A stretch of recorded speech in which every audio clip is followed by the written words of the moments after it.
protest, called the Trillion Peso March, has been making headlines. Now, you might be wondering, why that name? Well, it comes from the massive sums of money, about 1.9 trillion pesos, reportedly spent on flood control infrastructure projects over the past 15 years. Organizers allege that much of this amount has been lost to corruption or questionable spending. By calling it the Trillion Peso March, they are sending a strong symbolic message. This isn't about small anomalies. This is about corruption and waste on a scale of trillions. In other words, big money, big accountability. From a legal perspective, this protest connects directly with one of our most important rights. The 1987 Constitution, Article 3, Section 4, guarantees every Filipino the right to peaceably assemble and petition the government for redress of grievances. This right is central to our democracy. It ensures that ordinary citizens can raise their voices, express dissent, and demand accountability without fear of repression. But as with most rights, this one is not absolute. The state may impose time, place, and manner restrictions. For example, a permit from the local government is usually required. This principle was first upheld in Primicias versus Fugoso.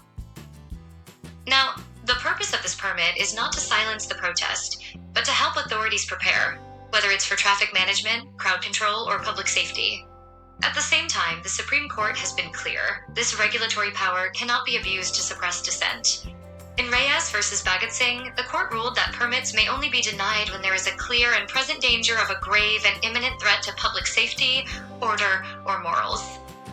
Mere fears or speculation are not enough. This principle was later reaffirmed in Bayan versus Ermita, where the court explained that the Public Assembly Act is a content-neutral regulation. That means it does not target the message of the protest, only its logistics. The court emphasized that peaceful assemblies enjoy a presumption of validity. The default rule is that protests must be allowed. Another important safeguard is the maximum tolerance rule, also written into the Public Assembly Act. This requires law enforcement officers to exercise the highest degree of restraint. Peaceful demonstrators must be allowed to continue, unless there is a clear and present danger, like imminent violence or a serious threat to public safety. Even then, dispersal must be lawful, and any use of force should always be proportionate and necessary. In Bayan versus Ermita, the Supreme Court also drew the line against the so-called Calibrated Preemptive Response, or CPR policy, once adopted by the government. The court ruled that CPR had no legal basis and ran contrary to maximum tolerance. In practice, CPR meant preemptive dispersal of rallies, but the Constitution and the law are clear.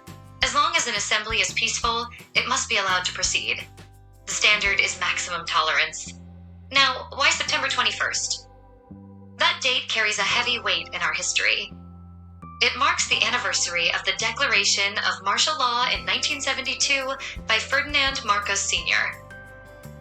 For many Filipinos, September 21st is a day of remembrance, a reminder of the years when civil liberties were curtailed and dissent was punished.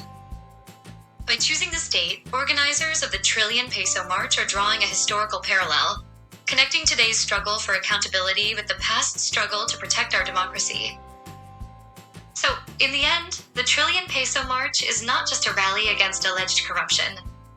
It is an exercise of a constitutional right, a right that has been defended time and again in our courts. It's a reminder that while the state may regulate assemblies, it cannot silence them. Our role as citizens is twofold: to exercise our freedoms responsibly and to make sure that public order is preserved, but never at the expense of legitimate dissent. That's the law behind today's headlines.